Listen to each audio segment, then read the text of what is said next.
Hello everybody. There are spokespersons who have a natural knack of media interactions. They remain humble, frank, authentic, have effective body language, they are adept spokespersons. However, for some, media engagement can be a challenge and their reactions misunderstood or perceived negatively by both the interviewer and the audiences. And it is important for us, the comms team, to sensitize and equip our spokespersons, prepare them for the unexpected questions. Joining me today are two people who understand the media mindset really well. Let us tap into their wealth of knowledge and experience to glean some valuable tips on this important aspect of our profession. Madhavan Narayanan is an editor, writer and columnist with more than 35 years experience in both Indian and international environments, having worked for respected media entities including Reuters, ET, BS, HT after starting out in TOI. And many comms professionals, I'm sure, have interacted with him in the past. He's very versatile. He has covered topics from business to economics, public policy, politics, technology, entertainment, social issues and more. Thanks for joining me today, Madhavan. Lovely to be in a professional studio. I thought I was somewhere in some Bollywood. Yeah. And my second guest, Dr. Samir Kapur. He's a director in Adfactors, a PR firm that I guess comms professionals are very familiar with. He heads the Delhi branch, and before Adfactors, where he has now been for over a decade, Samir has had a rich experience leading Corpcom in Fullerton, India and ESPN Star Sports, India, and with PR firms Vaishnavi and Perfect Relations. Thanks, Samir, for joining the discussion. Thank you for having me here, Andri. Thank you. With that, let's get started. So, Samir, let's start with you. Yeah. You know, you have a good spokesperson. Right. The person has good content. Right. What do you advise them when it comes to interacting with journalists, with media? So I advise them to make sure that they only look at top 3 message, because a spokesperson has this habit of saying everything they want to, but they have to, whatever they have to say, you should only stick to that. Go for top 3 message and go for a positive opening, because generally what I've seen is that the journalists like Mr. Madhavan always give what is called a low volley first, which is, you know, talk about yourself, talk about the company. That's the point where you have to just stick to positive. Okay. What do you have to say That's to a that? good one. That's a good one. Samir's revealing some of my trade secrets. I'm saying, you know, there's an old advertisement that says "Zor ka jhatka dheere se lage." Right. So actually, you have to, a good interview begins with soft questions, and the hard ones are smuggled across. And you know, unlike some of the TV channels where they bark, you don't have to be bark in order to be hard. But yeah, there it is. Yeah, it's a good point. I think I would agree with that. He talks about low volley, but you know, like in cricket, there are bouncers and there are googlies. Yeah. But what do you give importance to when you are meeting, have a spokesperson? What would be good, you feel, for an engagement for them to come up with? Well, I think we are looking for hard stories, as in generally we look for not something that looks like an advertisement for a product or a company. We look for something that adds muscle to their identity in terms of, you know, contribution to either society or, you know, evolution of technology, or something that is hard, you know, something of shareholder value. You know, what is new is more important than, or what is big is more important than what is good about you. You know, bad news is also news. So Sure. That we know more than. Yeah.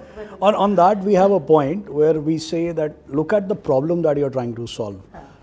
It can be a small startup or it can be a large conglomerate. If you are able to answer that question, I think you got the journalist in.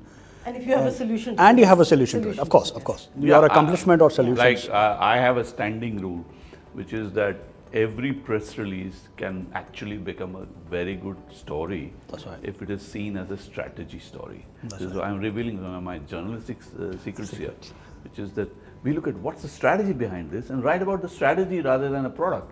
You can be just launching something as simple as a probiotic curd, which is to me a mere product. But you know, if you look at it as part of a strategy of a multinational, well, that's a story.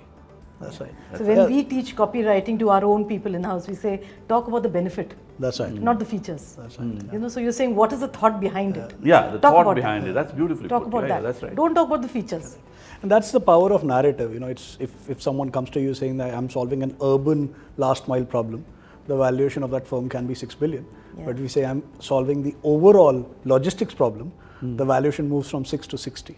No, but let me tell you as a journalist that if you're talking, for me, the first pitch appealed more.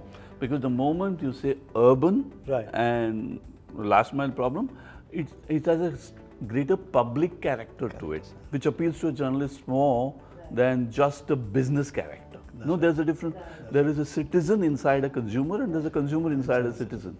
You need to straddle both if you want to impress the media. Right. No, agreed. Yeah. But tell me, do you face situations where we've said, comms people, let's say, or an agency has said that you will get it in this time and you are waiting for that. In fact, your Reuters experience, where I'm sure time was very important, but Extremely. it doesn't happen. Then what happens? Well, we have templates of dealing with miscommunication or silences. You know, there are, like they say, Eskimos have 6 different ways of describing snow. A Reuters journalist, a good one, has 6 different ways of interpreting the silences of the communicators.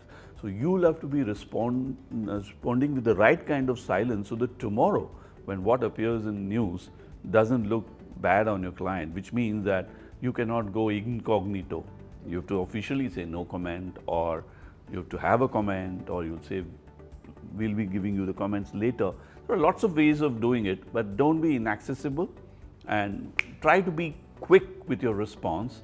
And that includes keeping a list of stock responses that will serve your occasion. But tell me, does a comment like no comment, does that work? I mean, does it? I won't say it doesn't work, but that's where, that's what people are here for. You have to interpret the situation. Sometimes no comment looks horrible. Yeah, I mean, that is what I normally feel. Yeah. Yeah, no comment basically means, suppose it's bad news and you have no comment, it looks ugly. But suppose it is a speculation of a merger and acquisition, then you say no comment, it looks mysterious. But if there is somebody making a wild allegation at you which looks stupid anyway, then no comment looks actually beautiful. But tell me, have you had situations, Samir? Yeah, many of them. I think that's where training helps. Okay. Because, Training. Training Yeah. definitely Yeah, helps. yeah. You can't be incognito. But how do you can't manage go- a client? I mean, the ire of journalists, if That's right. they're not responding. What Sir mentioned was primarily about the stock statements, or what we call it as draw statements, and that's where the prior preparations help. These are exactly the things for which crisis training gets done. No comments, I totally agree, fuels hostility as far as media is concerned. So there is a technique called bridging. How do you bridge to your positive points? If you're giving a media interview, a TV interview, of course, then the spokesperson has to do it. But if it is a print interview, you have those statements which will bridge you to the positive accomplishment of yours. So But also a situation that we talked about earlier, Right. that if they're not reacting in time, That's right. and time is running out and That's you're Madhavan on that side. yeah, then the agency is on the receiving end. We have to go and apologize. And of course, has to be a training on the other side of the client. Here's my point to tell you something which sounds like a nice Bollywood line from Rajkumar. I often tell my media relations people from companies, corporate clients, I'm saying, you don't get paid to tell me about your client, you get paid to tell your client about me. So which means that it's important for you to be, just because I'm not signing your check doesn't mean I'm any less important, maybe I'm more. Right. So you've got to basically have the courage to tell your client that there is a process to this, and there is a discipline to this, there is an accountability to this. I would think you're very important. You're the power of pen, Absolutely. which is so hugely important. Well, it can it's destroy or make reputation. True, but it's often forgotten these days, because ever since marketing became the word, then media relations has become part of the marketing communications thing, and I'm not very fond of that expression, because this tends to lose sight of the media as an institutional entity. But Samir, you also train spokespersons. That's right. What would be the top, say, 3-4 things you would tell people if they're facing TV to keep in mind? So the first thing is TV as a medium is very audiovisual in nature. What you say, of course, matters. Message is equally important, but the medium is such that the messenger has to be, the body language becomes very important. So the body language actually plays some 48, 49% of the total part, and how the person sits, how he nods his head, how are the hands moving, all these things are equally important versus what the message is. So you have to look at that aspect as well, and the fear of camera has to go away. That can only come by practicing. So like if you move your hand, you're a public speaker. That's you right. shrug your shoulder, you're French. You're French. But what do you see people goofing up on, Madhavan? I see people goofing up on some very basic factors that they are, Samir was nice about the message. But conveying a message itself is an art. It's not repeating information. Sure. You have to be informal in style but formal in content. That is so most people, especially in India, tend to speak the way they write. And I know there are various ways of talking and saying things. That's one thing. That's where people tend to goof upon. Being too conscious, being unfocused is a problem, or being too focused is also a problem, especially in audiovisual communication. So this needs a lot of practice. Yeah, I think one of the reasons is that the spokesperson gets so involved in delivering the message that he doesn't see that his head is straight. He's mugging the entire thing up, and that's the obsession with the question that the journalist might ask. Of course, I can't control what the question the journalist is going to ask. I can control the answer that is going to that I have to give. So you try to give everything, you mug it up, you just obsessed with what is the question that a journalist of his stature is going to ask you, not realizing that you have to give only limited message, 30 to 60 seconds. That's the most important. But tell me a situation Right. where the journalist had given us 6 questions. That's right. But when you actually got down to the interview on TV, none of those questions are there. There is a totally different thing. What That's happens? Right. So you just need to sit back. See, guerrilla attack or such kind of googlies, like sir use the term, can definitely come up. You just need to sit back and figure out what are your key message. Again, as I said, don't obsess with the question, obsess with your answer. And bridge. So the bridging is the most important technique that you can do. But there is something called a good bridge and there's something called a bad bridge. Obvious bridge. The obvious bridge. No, but there's always, I often liken this to stock market investments. You don't know, you can't control the market. That's right. But you have an idea, you have some basic metrics like earnings per share or. So similarly, generally, usually when a media relations person and a journalist are due for a meeting with a CXO or whoever, usually you should have a reasonable, like an earnings estimate, you have an idea of what is the story estimate. And then go towards it. And it's the job of the journalist to steer the story from her point of view, for her audience. Audience is very important. We all have audiences. You have, I worked for Hindustan Times, for Reuters, for Business Standard. One is a business daily, one is an international news agency, one is a general interest newspaper. I have an audience in mind. So if I have an audience in mind and you keep an audience as an audience in mind, your media relations person's audience in mind, it helps. So what you want to say, if combined with what you think based on probability the journalist is likely to do, then it does work out well. I'm not, no point, there are only very few journalists are deliberately confrontationist. But why do some of them get aggressive? I've seen cases where person had to finally take off the mic and say, okay, I'm not going to do that. I'm not going to answer. It's called dosti bani rahe. It reflects badly on both. Journalism has an institutional character. A lot of people enter journalism with idealistic social purpose in mind. And so when they confront a business entity, they can tend to be suspicious because various bad things that have happened or they have read about, and also because some zeal about exposing or finding that hard news that somebody is trying to hide and all that. That's part of the journalistic toolkit. Yeah. But some people take it too seriously to the point where they confuse their own attitude with the story. So that's a journalistic fault. I'll be telling a journalism school things very different from what I'm telling you to train them from their perspective. For what I tell my clients is look at media, look at audience and look at yourself. Draw 3 Venn diagrams. The place where it mixes is the sweet spot. Try and focus on that spot. Many times a journalist will be confrontationist because that's what he's looking at. That's his currency.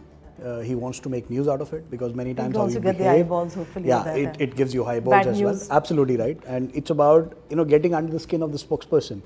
Sometimes do make good camera, good interview in that sense. And when you recently it has happened in Pakistan, two people have just thrown each other and there is a huge amount of fight. That became the news, and that was the intent. Otherwise, a normal discussion wouldn't have garnered any views for both of them. But would you tell them that if there is a situation which is totally going out of hand in terms of what the journalist is asking you, do you politely get up, or what do you?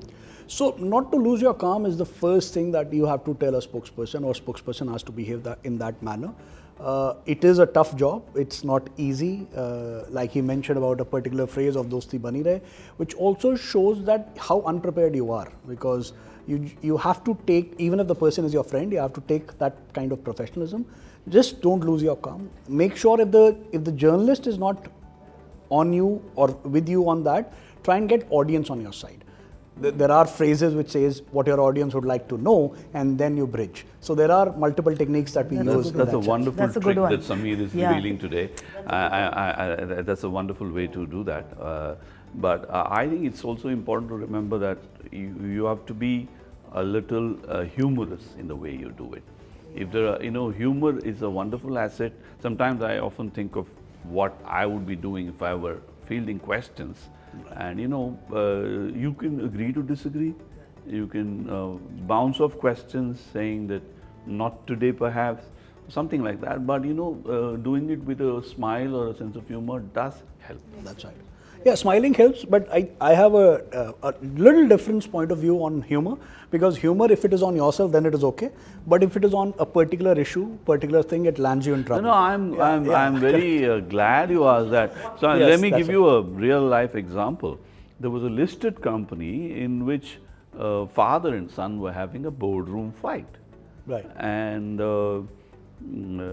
the son, asked by a bureau chief of business standard at that time, says, "Oh, this is a family matter, we'll settle it." Now, we got wild. Your customers or your shareholders, everybody is our reader. So don't be very clear. Don't run your system like a fiefdom, which is where even companies have an institutional quality, which is where systems and processes are all about. So the more you're aware internally as a company about systems and processes, that communication becomes part of that, which is why I've always had more pleasure dealing with bigger companies which are sort of professional multinationals, because a lot of this gets built in. Companies, when they go through their growth phases, have typical problems. Yeah, agreed. Yeah. But tell me, if there is a situation that a company is going through and you are trying to reach the right spokesperson, but you're getting stonewalled. How do you handle that? What do you do? Well, typically, we should know why we are getting stonewalled. And because the point is, this is where the communication system of the company or the agency is very important. Because journalists will suspect the worst if there is a lack of transparency in this. Lack of, transparency doesn't mean you reveal everything. Transparency means a process by which you can officially offer a no comment, or say that we will come back with a detailed statement later, or something like that. The least you do is to buy time. So all this is where I think what, in cricketing terminology, because if journalists are like bowlers and clients are like persons, then I would say you should have a lot of net practice. You should be doing things so that tomorrow when I bowl a googly, you should know when to leave it outside the off stump and when not to presume so much that you will get bowled. Yeah. But tell me, there are situations where, let's say you stepped out of your office and they are there, journalists are there, especially with those cameras and hounding. And so what do you advise your clients to do when you're being ambushed like this? Yeah, see, ambush do happen, and like Sir mentioned, net practice is very important if you're prepared. Don't be in a hurry to answer. Take that 5 minutes to understand what the question is. And again, if it can be avoided, go back to your Copcom or to PR agency, because we will be knowing relatively more than the spokesperson. Yeah, thank you for mentioning that, because I was going to say something else earlier which I forgot, which is that humor is good, but like IC said, the humor should not be a patronizing one. Oh, correct. Patronizing humor is the worst because a lot of people, because there's a camera in front of them, imagine that they are celebrities and they walk in and like that. Right. I'm not a paparazzo and you're not Malaika Arora. So don't behave like that. Behave like a gentleman would or a lady would. And, humor should be like, yeah, I've just had a busy board meeting. I will come back to you on this. It's much better than saying that, brushing off with a, humility tends to work much better. Yeah, humility or a certain disarming honesty disarming is really what I would advise. Yeah. I mean, we're talking about this and there are situations where there are bad news. What would be your advice on how companies should be tackling that and handling Well, that? now that I'm senior enough not to say don't hide bad news. Yeah, I think the point to remember is that if the company is good and it's not based, any bad news is, it's not based on bad intention, in which case it's a process fault. So anything that usually has that kind of a thing, would immediately you could focus on the investigation or something that caused it. We are looking into it, we are probing it. It's much better than, it is neither denial nor admission, but an investigation is a sign of honest communication. So that is one thing I would advise. The other, there are companies, we have our noses up. We can smell your bad client 100 miles away, the good ones at least, the good journalists do. So, in some cases you start with a handicap, you have to remember that. If your client is a bad one, then you start with a handicap. If your client is a good one, then you start with an advantage, and this is where the beauty of reputation is important. And what would be your advice on how companies should overcome reputational crisis? Yeah, see, crisis can come at any point of time. It also come uninvited. Most of the time, I think authenticity and transparency, like he mentioned, it's not about making sure that all your records, private information is out there, but at least you are willing to give that information. And the CEO or the spokesperson needs to be more humane. So the crisis that from a PR nightmare perspective, whether it is an oil and gas firm, or it's a recall by a large automobile giant, or an airline, the way they've handled their customer. The issue happened because the CEO mentioned something which was not authentic and was not true, and that became more crisis. Journalists can be forgiving, like he's mentioned, that yes, issues happen, processes, there are failures that happen, but if you try to hide it or if you try to brush aside, that's when it becomes larger than life. So what we tell client to be authentic, and of course there are techniques of bridging and other elements. How do you bring back to the issue at hand? Let me turn the whole thing around. It's not as if journalists are pure as driven snow or above mistakes. So what do we do when we make mistakes? We issue corrections, we issue apologies. We try to avoid libel cases. That's where the processes are. Why do we seek a no comment from you? Because we don't want to be accused of not contacting you. So please understand that journalists also are accountable, but our process of accountability should match your process of accountability for the best results. Absolutely. And which is where I think many people make a mistake, which is that, we have, again, just as your no comment has 5 variations, my response to that also has 5 variations when I make a mistake. There is a clarification, there's an apology, there is a retraction of a story, there is a new story. All possibilities exist in journalism. So why not? If you're a professional, you're a professional. We all can make mistakes. The honesty is a matter of character. It's not a matter of, sometimes, mistakes do happen. Sachin Tendulkar can get out for a duck. Yeah, totally. I agree. No, I think those are some great inputs you've given over here. But we'll move on to a quick perspective on some of the things that I'll say. Sure. And let's see what you have to say on that. So, non-negotiable when pitching to media. Relevancy, timeliness, accuracy. What do you say? Non-negotiable when pitches are being made to you? First of all, don't be dishonest, be honest, and don't try to say something that is completely inaccurate. Second thing is don't overdo the pitching. And third thing is don't confuse the media with a sales customer. So that's a very common mistake. So media could be helping you or sales, or be addressing your customer or a stakeholder like an employee or a shareholder indirectly. So therefore, they are part of an atmospheric input. So therefore, don't be too focused, but understand their role as an institution. If a journalist makes a mistake, let's say they put a wrong picture or a wrong quote. We go privately and ask him for changing it, making sure that things happen. But if of course it's a large grave mistake, the request, and if he's not agreeing, then of course we go to the next level. Next level is a very fine term because it often means it could even be the court of law. But I've had a problem once with a caption where the finance minister was upset with a caption that I had given.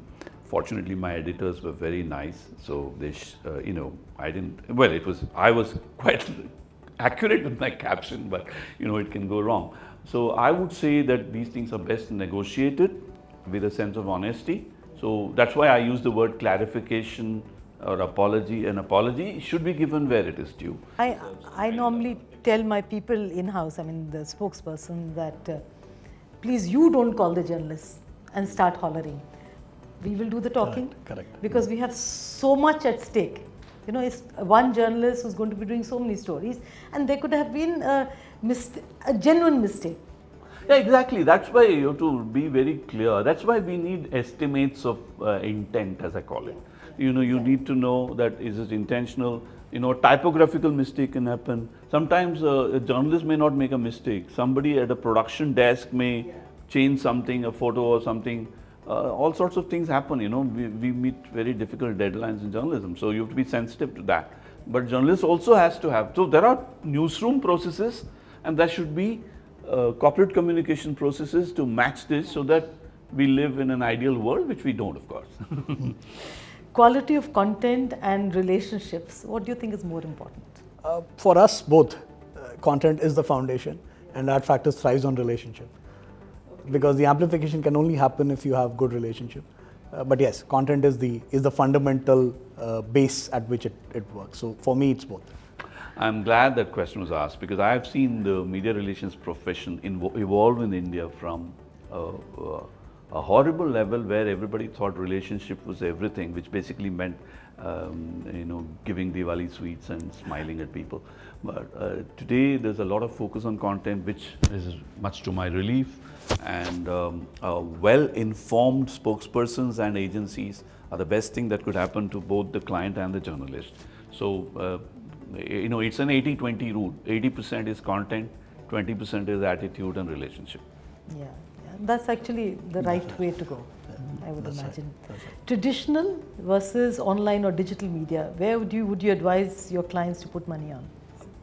I will say both, again, integrated, because there are the credibility and trust that traditional still has, but the immediacy or the fact that you need amplification on the digital, so it's like figuring out what's important. We are in a era where 5 generations are working together. Someone who's moving towards the age of 70 and someone who's in 20. In my agency, I have 5 generations working together. So Gen X and above are the ones who still read newspaper, and millennials and Gen Zs and now Gen Alpha are the ones who are more on digital. So if a company has to reach out to all of them, they can't have just one fit all. They have to segment their media in order to reach out to them. So both are important for me, but print still has the trust and credibility. I think that's a good question, because it applies as much to journalists. Journalists are on Twitter, talking around stories and sometimes sharing stories. They are also individuals. We could be on Instagram and discussing something to do with journalism. So, as I would say, segmented between mainstream, digital, and social media. Social media is something where everybody is a journalist. Digital is where you have independent websites or blog, credible bloggers, not, who are as good as journalists. The third is the mainstream, the big brands. So you have to address all three simultaneously, just as a journalist also increasingly uses all 3 mediums, because sometimes, even gossip and speculation can be shared by journalists. What used to be done on the backchat columns of newspapers are now being done on social media. So news gets around.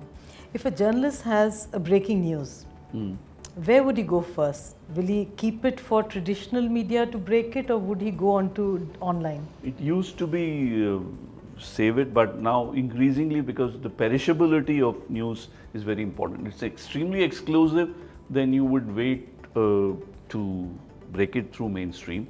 But if it is perishable for some reason, there is a probability of perishability, then you break it first on social media, which is why increasingly you have to estimate the degree of exclusivity and perishability.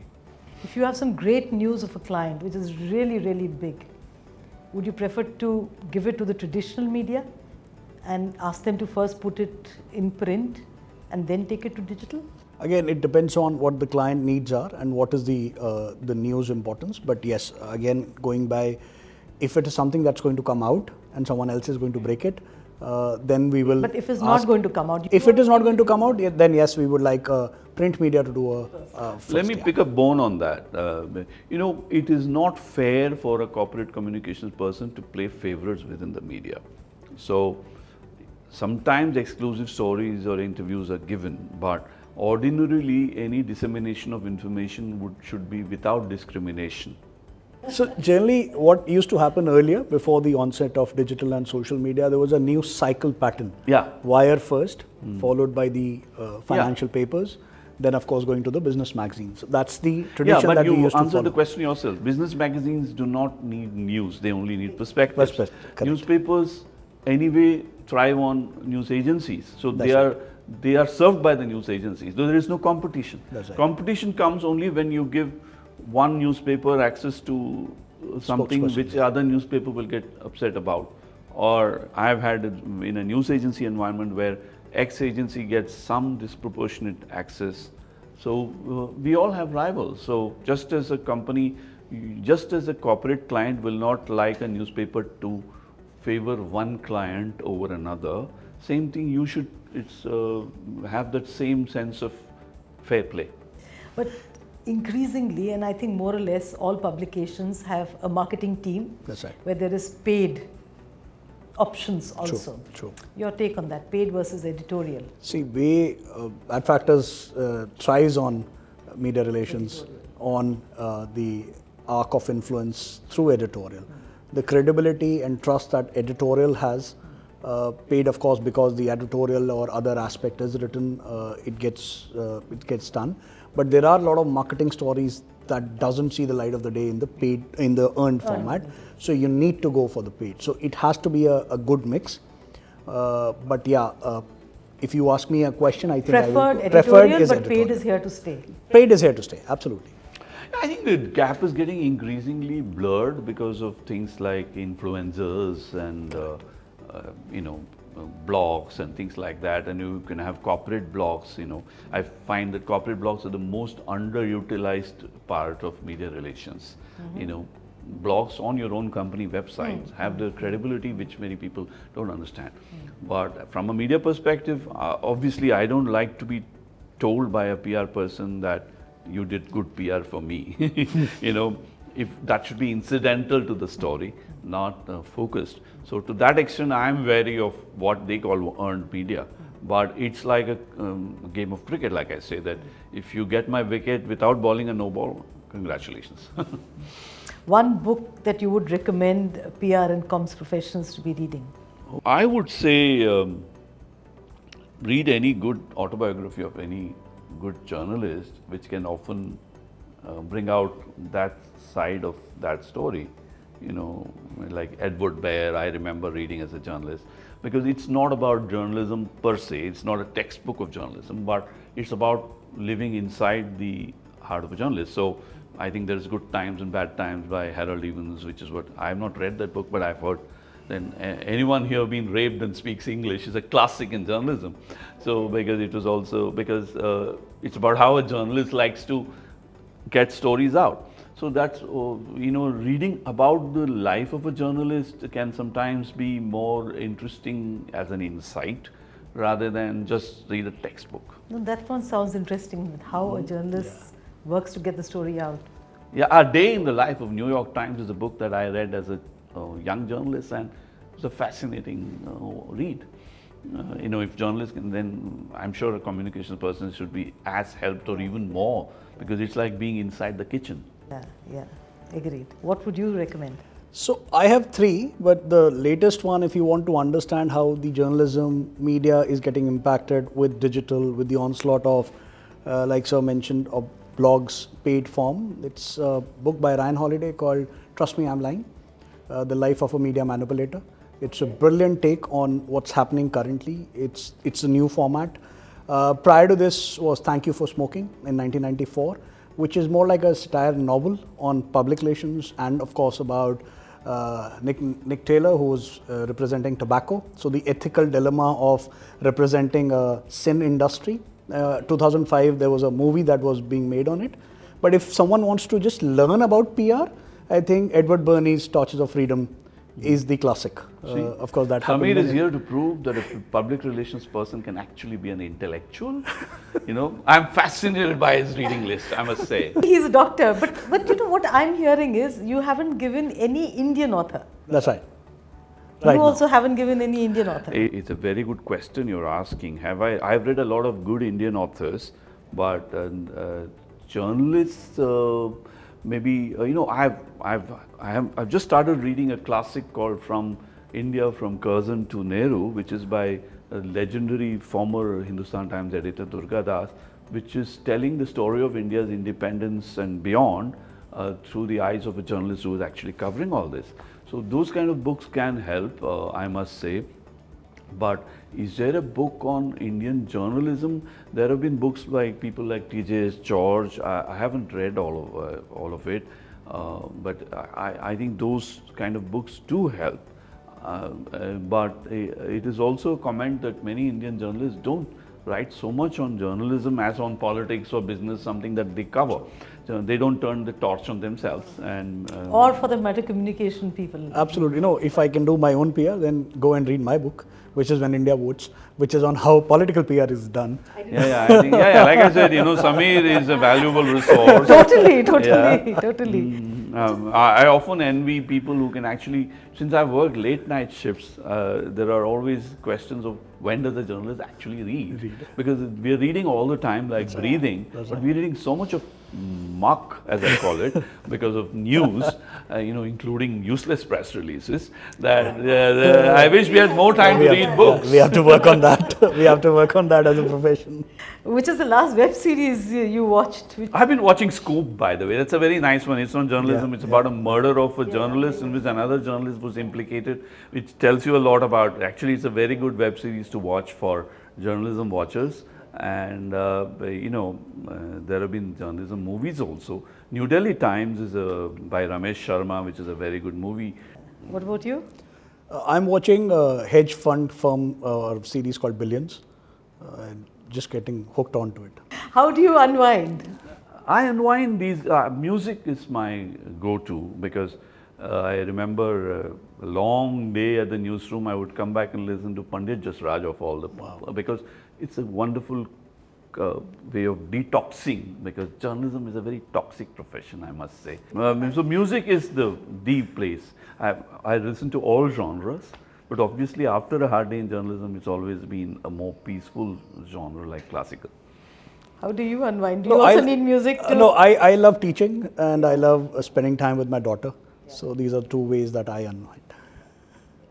Thank you so much for sharing some bits of yourself and the fantastic insight. Thank you very much. Thank you very much for joining us. Thank you. I think today we got some seriously profound insights from both of them on the art and science of engaging with journalists. Successful media engagement hinges significantly on preparation, gracious acknowledgement of questions, answering what is possible without appearing evasive, and the ability to improvise as needed, all while making sure that the key messages one had in mind get delivered. One needs to be able to bridge something that we explain in media training as steering the conversation in the desired direction. I'm reminded of an acronym by my mentor, SOCO, S-O-C-O, which stands for Strategic, overarching communication objective. So keep that in mind, and I hope you will make sure that your spokesperson get the requisite training so that they don't lose sight of SOCO when engaging with media, and we, the comms fraternity, are able to elevate the effectiveness of our efforts. Thank you.